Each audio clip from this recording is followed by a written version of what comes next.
Hi everyone, my name is Brenda Fong, and the title for my research poster is Exposure to Violence in Jason Reynolds' Long Way Down. And the very first research question that I came up with was how do grief and violence function in Long Way Down? And my second, more thorough question goes, how does violence function in Jason Reynolds' Long Way Down? How does grief alter adolescent development and blur the boundaries of right and wrong in violent environments? So, my thesis for my research proposal is that I argue that Long Way Down conveys an accurate composition of the fluctuation of emotions regarding grief. Will's exposure to violence affects his development and clouds his ability to think critically in regards to his decisions immediately after his brother's death. So, I first decided to talk about grief and violence because I feel like those are the two main functions of the actual novel. So the first thing I focused on was grief, and based on my research, the first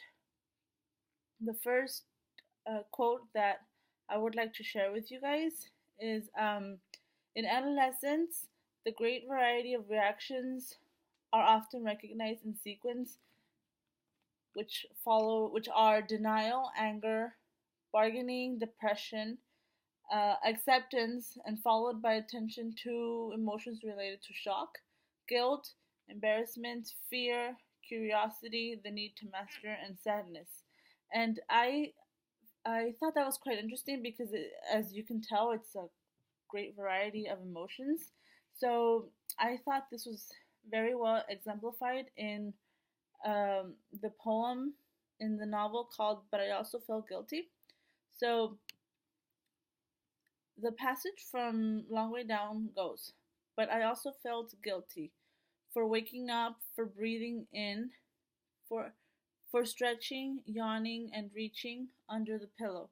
So soon after his brother's death that night, Will begins to feel all these feelings of guilt and embarrassment and depression and bargaining. But the one that I felt that was the most interesting in his grieving process was the part that he felt guilty. Even though he was not the one that committed his brother's murder, he feels guilty that he's able to yawn, he's able to stretch, and he's able to reach under his pillow, which we know later on that he reaches for a gun. But I thought in this grieving process, the most present in Will's demeanor is guilt, and he he is obviously angry and he's in shock and he's fearful and he needs to master this feelings that he has, and the most present is guilt. And the second part of my research question focused on violence and how violence affects the development and affects Will to think critically in his decisions right after his brother's death. And the quote that I chose resembled this goes, youth who also surrounded by violence turn to violence themselves, and in growing up, um, many are animated by a chillingly rational response to their environment that is saturated with violence and stress, where it is safe to trust no one and where there is no sense of the future. So, the evidence I found in Jason Reynolds' novel was the whole section on the rules. So, the passage as we know it goes, the rules: number one, no crying, don't, no matter what, don't. Number two, no snitching. And number three, revenge. If someone you love gets killed, find the person who killed them and kill them. So I thought this was evidence of his clouded thought right after his brother's death, and since Will is not able to understand the enlargement of what has happened, his first idea is to turn to safety, which his safety net is what he already knows, and which is revenge. So all he knows is that he's not safe to trust anyone, and he resorts to trusting the only thing that he's sure of. He's sure that Sean is dead, and the rules tell him to seek revenge. And I think this is evidence of the resilient child.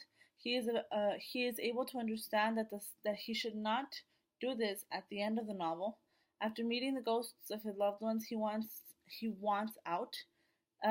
This might mean that he has mastered the ideal of the resilient child and understand that his actions will not free him from his emotional pain.